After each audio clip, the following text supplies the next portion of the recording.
All right. Outstanding. Outstanding. Well, Mark, thank you for being on the Lance Howard podcast. I am indebted to you today for your time. I use these conversations just honestly for my own desire to learn and glean, and hopefully they're a blessing to my audience and your audience as well. So one of the pressing questions that I have for you this morning, right? We know your long tenure at Chick-fil-A. We know that you're a high performance coach, and you've written countless books, sold millions.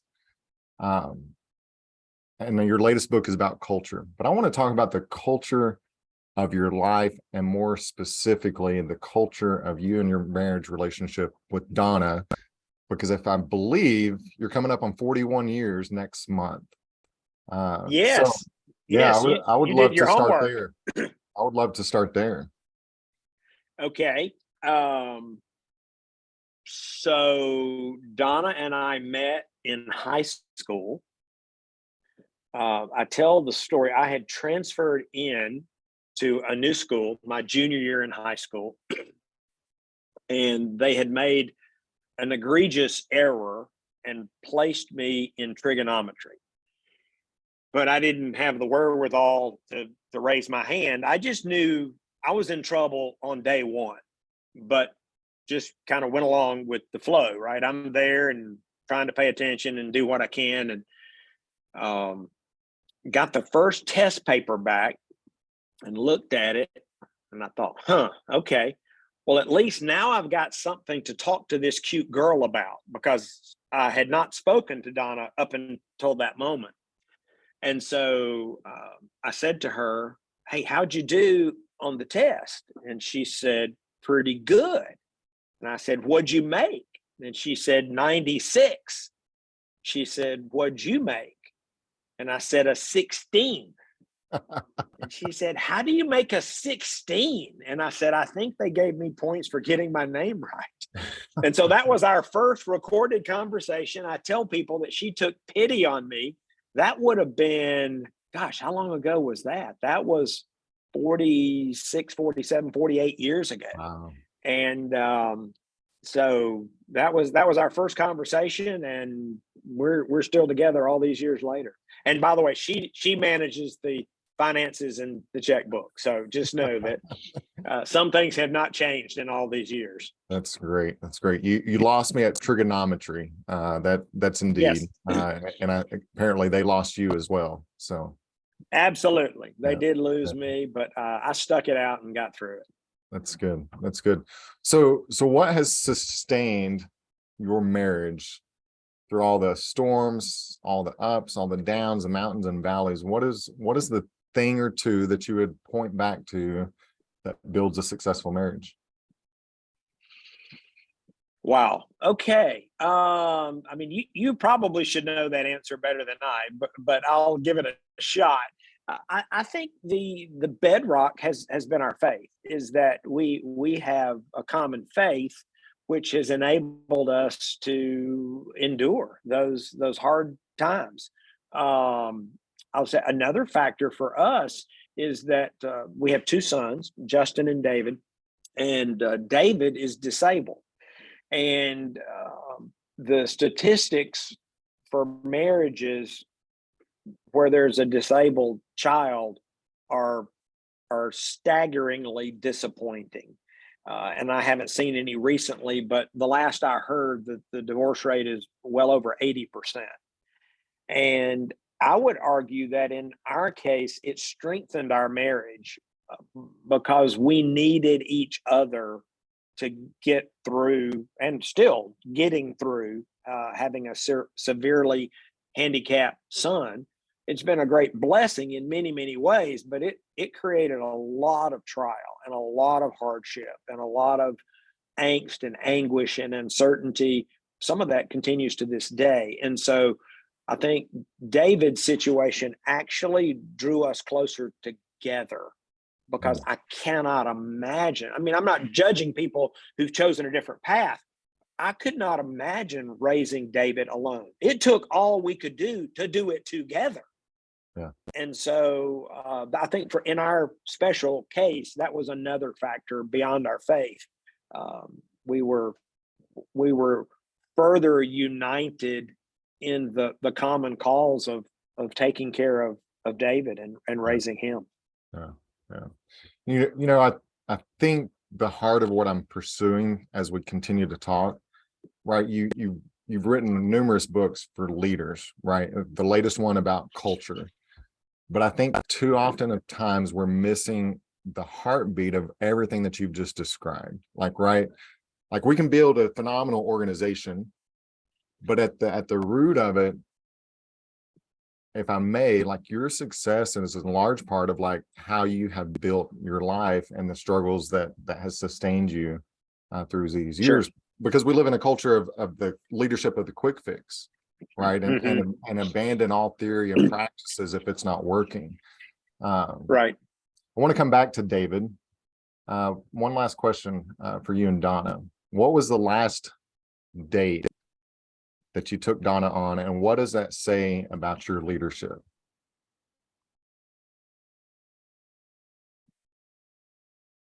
Yeah, that's a really thoughtful question. It might hinge on how you define date, and I'm not playing with you here. I mean, we just spent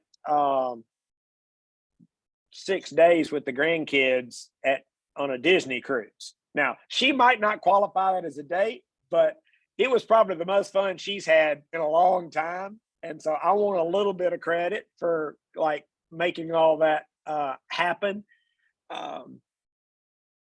Yeah. So let me answer your question more directly. I'm trying to be sure that we spend some time together every week. And often that does include other family members. Even Sunday, we got together as a family, and with my sons. Well, in fact, David was not with us for Sunday, but my other son and his wife and her brother and the grandkids, and we intentionally, even though we just come off a week of a cruise, we got back Friday night, but we're back together on Sunday. So we have always, even when my parents were alive, we put a high premium on that family time together, which again is probably doesn't qualify as a date. A lot of those are just with Donna, but we've tried to raise the value and practice of family my entire life. And again, now that my parents are gone, I've kind of assumed that role of being sure that we continue to do that. So I don't know the last part of your question of what does it say about my leadership. Yeah, I need to continue to be intentional there. I think, as you mentioned, more than 40 years in, I could take that relationship for granted, and I don't need to do that. I don't intend to do that. So trying to spend a lot of one-on-one time with her. Yeah, and have tried to do that. I would even argue trying to do more of that now that the kids are out of the house. And now I say that David's still with us a couple days a week. We have a home for him. He has live-in caregivers, but he's with us 2 days a week. And so we're trying to honor each other and family. And that's kind of been a theme for us for many years. That's good. That's good. How do we grow up in our seasons of suffering? And in your case, I'm even thinking about my own very close friend who's possibly listening to this post recording, who has a disabled son. Like, right, like that is a unique perspective that you and your family have. But how do you grow up through that? And what is God trying to grow you up in that process and that journey as well? Yeah. So obviously these are fantastic questions. I don't even know that I have answers to do justice to the magnitude of that question. I prayed. Now how old is David? David is 33. So I've been praying for decades for God to teach me what he wants me to learn. Help me see the things that I'm supposed to learn on this journey. And that's been my prayer really from the very beginning when we realized that there were challenges and there were issues with David. I think one of the things that has become clearer to me day after day, week after week, year after year, is David reminds me of God's unconditional love for me, because our love for David is unconditional. David's not going to tell us he loves us. He can't even talk, right? I mean, not in this lifetime. He's not even going to talk, but we love him anyway. It's not because of what he does that we love him. And so he is a constant reminder of God's unconditional love. Yeah.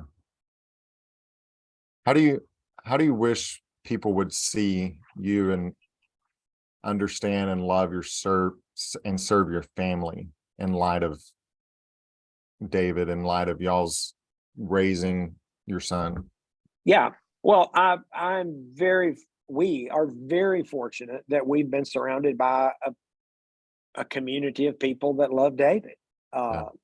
And so I have no further wish that the people that know and love us know and love David, and we couldn't ask for anything more. Really just to see it as integrated, that there's no difference. And I think sometimes we on the outside perceive that there is this difference, right? Because unfortunately we have normals, whatever norm is, and we define what norm is, and then we don't know how to interact with our perception of normal. So I think at least what I'm hearing is just integrate you and your family and David and those listening just as part of life. Yeah. We tell people David marches to a different drummer. We just try to hear the beat. Yeah. I think I love, one of the things I'm fascinated about high capacity leaders like yourself, and I picked up on some of this with you and David on Instagram at least, is that you have an adventurous spirit, and y'all have done a lot of challenges together, running together. Would you share more about that and maybe the genesis of how some of that even started? Okay, well, yes, and I follow your question. I will say that most of the adventures that you see me post about are with my older son. Now, David and I have done a few things, but David is very limited. Cognitively, David is between 12 and 18 months. Right. But haven't you ran a few races with him? Yeah. Well, yes, and he loves a boat ride, and we've done a couple of the races where he's in the stroller. Right. And so we do some of that, but the real adventure stuff, my older son and I have tried as much as possible every year to do something that will stretch us. And he came up with the crazy idea a few years back that we would run a marathon. And I said, okay. I mean, I'd never run to the mailbox, but we ran our marathon. And one year it was, let's become certified scuba divers. And I don't really like water, but we did that. We've been to Everest Base Camp, and we've been to 2 years ago Mount Kenya. The year before that, we climbed Mount Rainier. So it's not always climbing, but as referenced by the scuba and the water. But more recently, we've been doing climbs together. So we're just trying to stretch ourselves. We're trying to challenge ourselves. I think you grow when you do hard things, and so we started that years ago with my older son. And with David, we're always looking for. We've tried taking him skiing. There are things called sit skis that disabled people can sit in, and somebody's behind them with a tether. And we tried that several times, and with mixed to negative responses from David. And we said, well, we're not trying to torture the kid. And so we've not done that in recent years. He does love a boat ride. So we bought a boat so he loves I think it's the combination of the wind and the water. So boat riding is probably David's favorite adventure sport. That's good. What have you experienced from all the numerous leaders that you've been around, of why they sabotage themselves, their physical health in particular. Right. We get busy and we load our schedule up, and the next thing you know, we're a decade in, and many leaders are just not in the physical shape that God has really entrusted to their care. Yeah. I'm probably not qualified to talk about that. I fall into that trap myself. My coach has named it for me. I don't know if you would agree. I know you coach a lot of leaders. He said, my fundamental problem is that I have an event mentality versus a process mentality. Mm. And so I'll put a marathon on the calendar and figure out, okay, I need 16 weeks to get ready. And so 16 weeks before the marathon, I'll get ready for the marathon. And so uh, he has reached the conclusion, I'll put this on my coach, that I'm probably not going to change my event mentality. So his encouragement is just to put a lot of events on the calendar so that I'll stay in shape. I've had mixed success with that strategy. I think leaders, to the root of your question, again, I don't know. You've had psychological training and I have not. It's probably unique depending on who you're talking to as to the real root cause for that.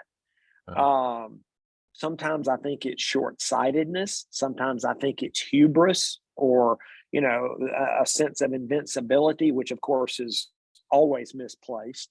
Again, a lack of discipline, a lack of prioritization. I'm in a season right now where I'm not doing the things that I need to do to maintain my peak level of fitness. And I can probably give you a dozen reasons, but at this moment, it has fallen from the top of my priority list, which again, I know is crazy and it's short-sighted, and I feel bad that I'm having to confess to you, but and I will recover, right? And it may be because my son and I will say we're going to run a marathon in September, and I'll go, okay, I've got to change my priorities because I've got this event coming. I would love to cultivate the ability to stay in peak fitness, and that's just something that has been very elusive for me. Interesting. You need to coach me on that because I know you're an athlete. I'd love some coaching on that. Yeah. Well, I think for myself, and I hear this in your story, like where I found integration is just with my family. Like, right, I love working out. But the integration, thinking the long term of my girls and I doing Spartan races in a decade from now, right? So like your values clearly family, and the integration is like, oh, how do I continue to do this with my sons, and honestly not beat yourself up over it, and enjoy the ride. Yeah. No, I'm not. I just wanted to be honest with you and your audience that this is an area that I'm hit or miss. I'll be in great shape and not great shape, and great shape and not great shape. And, climb mountains and run marathons, and we're looking at future climbs. And I mean, I'm an old man and I'm still, we're looking at a 23,000 foot peak as one of our next challenges. It's great. I'll have to get in shape for that. So maybe as I enter the next chapter of my life, I say maybe, one of my personal goals is to attack that, because I'm approaching a transition out of my chicken career, and I'm going to give a real good effort at getting in the kind of shape you're in and staying there. Right. I think that's the heart of the question, right? So many men lose the spirit of dreams and desires. Like work is a season, and God has called us to work, but the reality is that it's okay to have dreams and desires and ambitions, and to chase those, because there's so many men who like are retirement season on the last lap like you are, who don't really know what's next. But I just hear this yearning for dreams that are out there that you're going to still chase. Oh yeah. Because I mean, I'm not a fan of retirement. Here's my cut. And again, I want to be respectful to the hundreds of millions of people who have retired. I think you can retire from a job. I don't think you can retire from a calling. Hmm. Like the calling transcends where your paycheck's coming from. Yeah. And I think a calling transcends season of life. My next challenge is I want to try to figure out how to serve 100 million leaders in the next decade. And so that's I don't think that's retirement. I think it means I'm not going to come to the Chick-fil-A headquarters several days a week. But Yeah. the pace of the game is going to quicken for me Yeah. in this next phase. Interesting. Well, so let's talk about the last lap that you're on. Okay. I mean, you've had a phenomenal career. And I'm just reflecting back on all the numerous stories that you probably have about Truett, the numerous stories that you've grown up in the process. Like, what are one or two of the nuggets that are keep coming to the surface as you kind of make this last lap? Because there's probably something that keeps surfacing right now. Well, for me, it's a thankful heart, and I would say I've pretty much had a thankful heart for the whole ride because it's been a crazy, unpredictable ride. I have served at the pleasure of the organization. I've been on staff more than 40 years. Truett hired me. I was the 16th employee here, and I've worked all across the business. Several of those were career changes where you would say, oh, well, you went from leading the training group to starting the quality team or working in restaurant. I mean, those are different, like those aren't the same. It's not like moving up from one level in accounting to another level in accounting. I'm learning new stuff. And so I think my last lap, as many of the previous laps, have been with a very, very thankful heart that I've had the opportunity to learn and to grow and to have have an impact on other leaders. I'm very thankful that Chick-fil-A 25 years ago, when Ken Blanchard and I, it was my first book. We partnered together to write a book.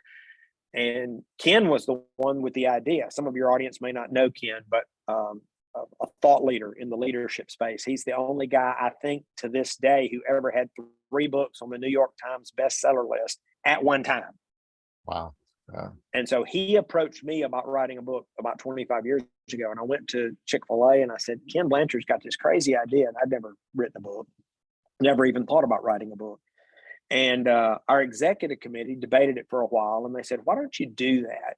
Maybe it will serve the world. Mm. Well, that was a moment of, I mean, if you want to think about an abundance mentality. Now, none of us knew that first book called The Secret. Right. It's in 25 languages. It has served the world.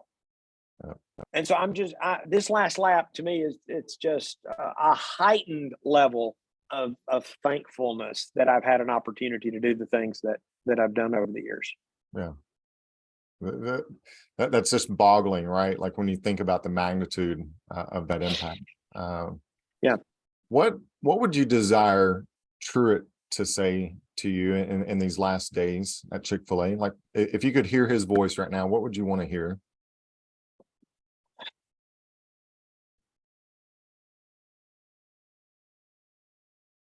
That he was glad he hired me.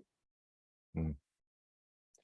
Because it was weird. I had worked in a restaurant as a team member. I was a teenager at the time, and I was awful in the restaurant. I mean, I was awful. I won't even go into it. I was awful. I was so bad, I knew that I was going to be fired at any moment. So I made what I call a strategic career decision, and I quit because I thought it would be easier to explain me just leaving than having to explain for the rest of my life how I got fired at Chick-fil-A. So I went and I got another job. And about 6 months later, I got laid off of my new job. And I thought, man, I need a job. And I said, I can't do what they do in the restaurants. Maybe I could work at the Chick-fil-A corporate headquarters, which of course makes no sense at any level. But this was the mind of a child, right? So I walked into the headquarters and told the receptionist I wanted a job working in the warehouse. So she told me to have a seat. Just a few minutes later, Truett came out, got me, took me into his office to conduct the interview, which didn't make sense. But I learned that I was trying to become the 16th corporate employee. So if you've only got 15 employees, the head man or the head woman is probably making the decision, right? And so I tell people it was a combination of God's grace and lack of discernment on Truett's part that he gave me that job in the warehouse. Wow. Wow. And so I hope that all these years later, he would be glad he hired me. Absolutely. Without a doubt. So 40, how many years exactly? I know it's 40 plus. Well, that was in 1978. So this would be 44 years. Is that Okay. right? Okay. So in our, I've referenced it, in our age of the leadership of the quick fix, whatever it is, right? An organization, team, culture, your marriage, whatever. Like, what is your discernment for people that are trying to figure out how do they stay the long game of something 40 years, which is really going to be unheard of in 40 years from today? Because there's a huge tree that you've grown, right? And all these beautiful acorns that are falling off of it now at this point. But how do you encourage people to stay where they're planted and all those things? And how do you help somebody to discern like when it's time to go? Wow. Okay. So here's my overarching counsel, and then I'll try to speak to the specifics. Somebody asked me, it wasn't too awful long ago, they said, was there a defining moment? Like, because it's a hard story to even wrap your head around. I mean, started in the warehouse, couldn't do what they do in the restaurant, started in the warehouse, and here we are more than 40 years later. And the essence of the question was there a defining moment? And I said, well, for me, there actually was, and it was over 40 years ago. And it was when it was explained to me that my capacity to grow would determine my capacity to lead. Mm. And I went, well, let me think about that. My capacity to grow is going to impact my capacity to lead. It's going to determine my capacity to lead. If I want more influence, if I want more opportunity, if I want more impact, there's only one path. It's personal growth. Yeah. And so I made that decision. Now, I'm telling this story to somebody, and they said, well, that's probably easy for you. And I said, well, why would you say that? And they said, well, you're probably a learner, which would be a reference to the strength finders, the 32, 34, one of those like innate things that some people have is they're a learner. And I said, you know what? I said, learner's not in my top 5. It's not in my top 10. I'm not sure it's in my top 25. And they said, well, that's odd. And I said, well, why is that odd? And they said, well, you act like a learner. And I said, well, thank you. I made that decision about 43 years ago. And they said, well, what do you mean? And I said, I'd rather listen to the radio driving to work, but I'm probably going to listen to a book on tape or a podcast. Because if, in fact, you believe that your capacity to grow determines your capacity to lead, and I want more influence, I want more opportunity, I want more impact, that I'm going to make this strategic choice. And it's a choice you have to make every day. And so I don't even encourage people to stay for the long haul. I encourage people to learn throughout their lifetime. Yep. And I think the second part of that is try to add value to every person you encounter. Now, there's some people hearing that, they're going to go, well, that's impossible. Well, hold time out. Time out. Listen, you got to listen real carefully to what I'm asking you to consider. Try to add value to every person you encounter. So it's the effort that changes you, right? It's the orientation, because I'm no longer thinking about me if I'm trying to add value to you. Right. And you'll end up adding a lot more value. Well, what happens when you add value? That further expands your opportunity for influence. Oh. Right? So they kind of go hand in hand. So if you're adding value and learning and growing, I think you'll have a lot of opportunities within your existing organization. Yeah. Yeah. And I don't really have advice on when to stay and when to go. I think that's there are too many variables, there are too Oh, many yeah. circumstances. But if you're learning and adding value, I don't think your current place of employment will want you to go. Right. I think they'll want you to stay. Yeah. Yeah. Yeah. Well, and So I'm going to transition to stewardship, but as I think and hear what you're saying, like you're just being a faithful steward of what God has given you. And whatever the outcome of that is, we've got to let go of that control. But if I really believe that I'm entrusted with gifts and talents and resources, then I have a responsibility upon my life, right? I had Steve Robinson on the podcast last summer, I believe, and I know it's embedded in y'all's DNA, this idea about stewardship. Could you share like how that DNA for people early on at Chick-fil-A was built and what stewardship really means to you right now in this season? Well, it actually may link back to your previous question, is how do you know if it's time to go? Even though I said I don't have advice on that, I think you've got to check for alignment between your values and the values of your organization. Mm. And I'm not saying they even have to be perfectly aligned, but misalignment is going to make it hard.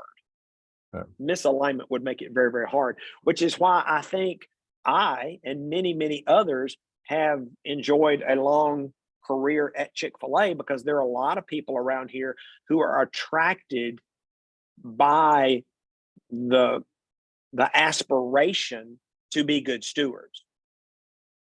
I believe I've got three primary roles in life: steward, servant, and student. Mm. And steward is my first role. And so when I find an organization that has stewardship at the heart and core of its purpose, it's like, yeah, that's I can get behind that. Now, I'll quickly say, and I know you encounter this, given I know a little bit about what you do and how you approach coaching and leadership. I think stewardship is greatly misunderstood, and I think most people define it far too narrowly. I have what I would consider the broadest definition. It's about opportunities, it's about relationships, it's about resources, it's about time, it's about it's about, because we don't own any of it, right?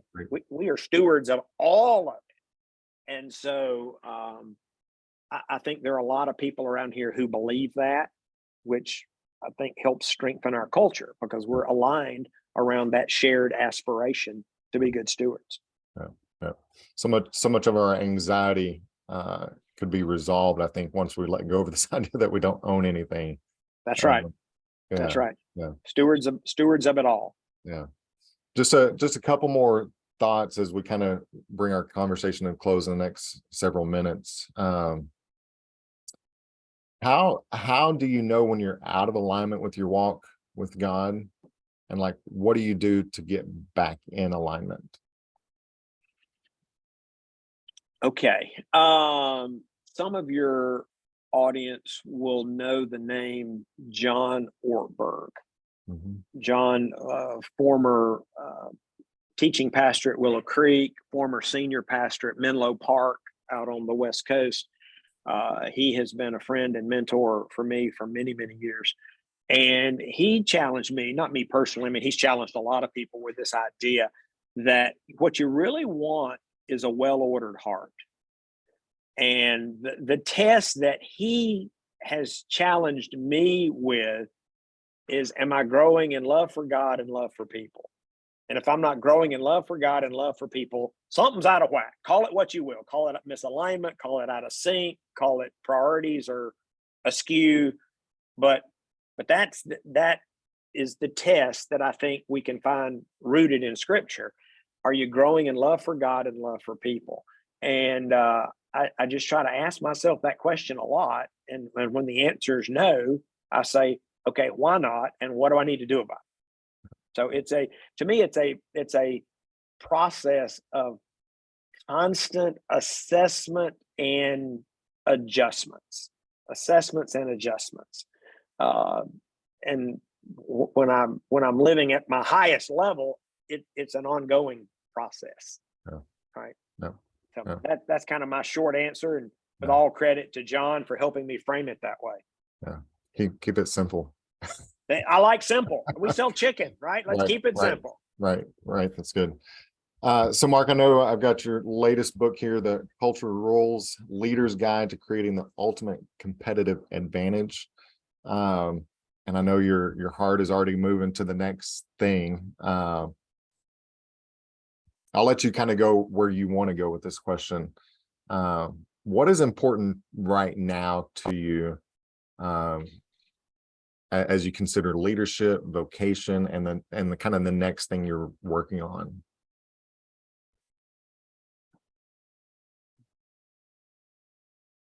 I'm still trying to figure out how to encourage and equip leaders in my next season. Chick-fil-A has provided a wonderful platform. So thankful. Not just a platform, the resources, the encouragement, the mandate to create the things that we've created over the years, including the book you just read. So thankful for all of that. In this next season, I want to not only continue, but as I mentioned earlier, I want to take that to another level. I want to serve tens of millions. And I have friends that are challenging me that number is way too low. And it may be in today's world. I mean, I set that number a few years back, but now I heard, some of your listeners will know the name Lewis Howes. He has the School of Greatness. He's now reaching 100 million people a week. So maybe my 100 million is too low. So for my team that has said, hey, that's not near big enough, I said, well, let's start there. Let's call that a milestone, right? I mean, Mr. Beast has just set a goal to be the first YouTuber with 1 billion subscribers, with a B. Yeah. So who knows, if we have this conversation again in 24, 36 months, I may tell you, yeah, we're shooting for something far beyond that. So what's on my heart right now is back to stewardship. How do I steward the content, the influence, the things that have been entrusted to me in the next season? Yeah. Because there'll certainly be some things I've lost by leaving Chick-fil-A, but there'll be some things I've gained because I couldn't go on the speaking circuit for the last 40 years. I kind of had a day job, and whatever. So I want to add more value in the next decade than I have in the last 10. 10 decades, no, last 10 years. Add more in the next decade than I have in the last decade. Yeah. So that's what's on my heart right now. Yeah. Why do you believe that's important to you right now? Wow, what a great question. To me, it's a sense of stewardship, and I go to the parable of the talents. Not the parable of the talents, the parable of the sower. It's like we don't control the harvest. Right. I think that a lot of leaders have to come to grips. We do not control the harvest, but we do control how much seed we throw. I think it's a numbers game. If I want to serve the maximum number of leaders in my lifetime, right? When David had fulfilled his purposes in his generation, then he died, right? I want to serve as many leaders as God wants me to serve. Well, the only way to test that is to serve more, to throw more seed. Right.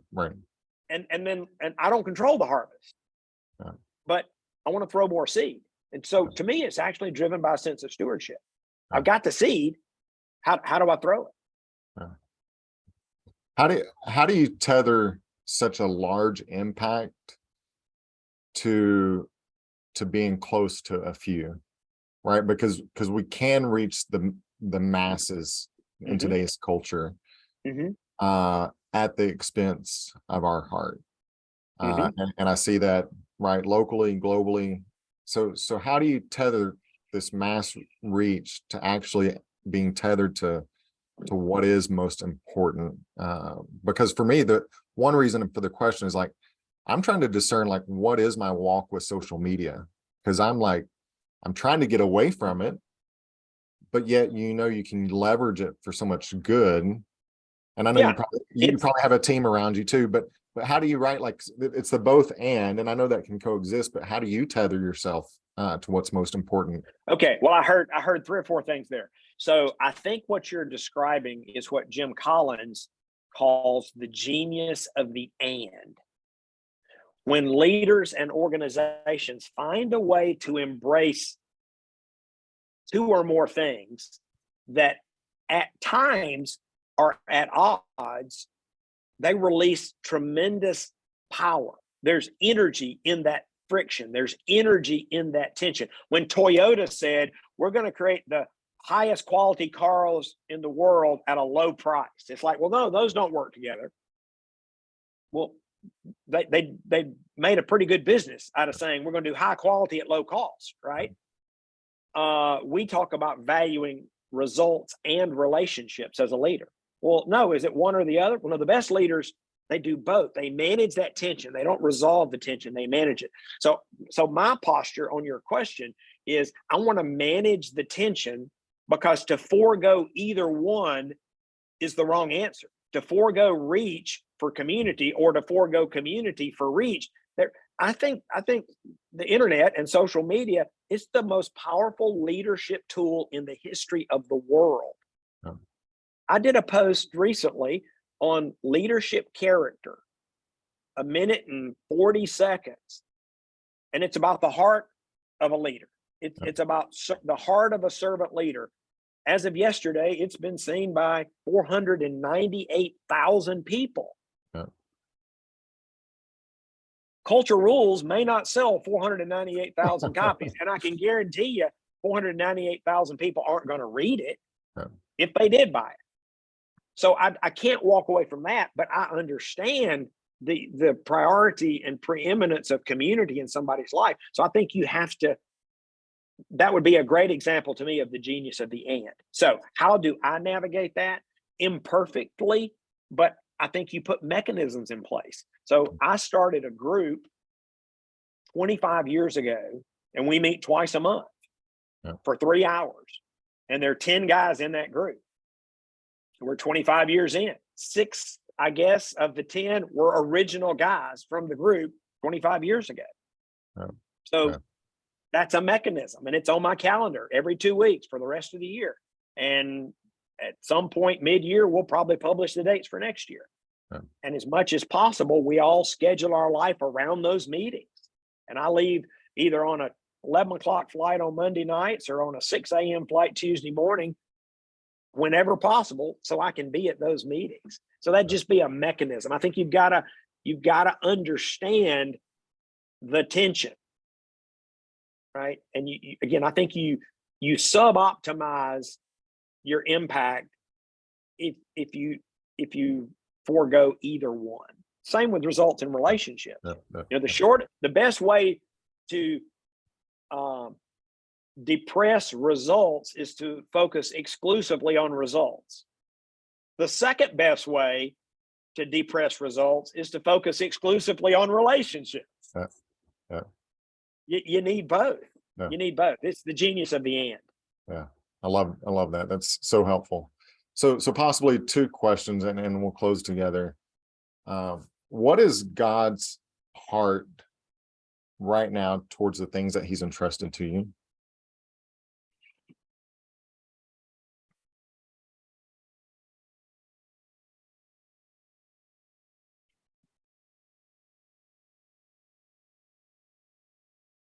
I think anytime God wanted to do something of significance in the world, he called a leader. He appointed a leader. I think everything rises and falls on leadership. Homes, schools, churches, armies, even chicken restaurants. Everything rises and falls on leadership. I think leadership is a God ordained responsibility, even in a secular world. I think it's not secular nor sacred, right? But it is God ordained. It's God created, and I think when a leader grows, increases their efficacy and their impact, everybody wins. Yeah. Yeah. So I think that's Yeah. God's heart on leadership. Helping people win, but believing in the best in people, bringing out Mhm. their God-given best as well. So, smart leadership, cultural rules, two of your recent works, two principles that I am thankful for, and I think are missing, is this aspect of listening and asking questions. And smart leadership, you even have a section in there about it. Cultural rules, you talk about how Toyota listens. So for me, that's what's missing in leadership today. But if you could just kind of close on your own personal wisdom of like, hey, focus on this. Well, yeah. Again, great question. If you're going to lead well, you have to be grounded in reality, which is the first smart choice from smart leadership. And the more we do research, and I would say globally, we just finished another global study. This one's on organizational change, which would be the 26th book. And leaders appear in study after study to be out of touch, often by as much as 40 points. Wow. So you say, is your organization a great place to work? Leaders are going to say it's about 80%, and the frontline people are going to say it's about 40%. Was this change successful? There's going to be about a 40-point gap. Do you love your job? There's about a 40-point, so I think part of that solution, a huge part of closing that gap, is for leaders to listen more intentionally, more strategically, more proactively. I think if they're not listening, they have tied both hands behind their backs. I mean, the conventional wisdom, this is another topic for another day, but conventional wisdom is about 70% of organizational change efforts fail. What kind of stewardship is that? You think about what's involved in the time, energy, effort, money to have 70% failure rate. And I actually think it could be higher, but that's the kind of the conventional wisdom. I would say the predominant factor is lack of dynamic awareness on the part of the leader. They just don't know what's going on really as it relates, in that example, as it relates to the change. They cast a vision, they delegated something to somebody, and they expect it to happen. Yeah.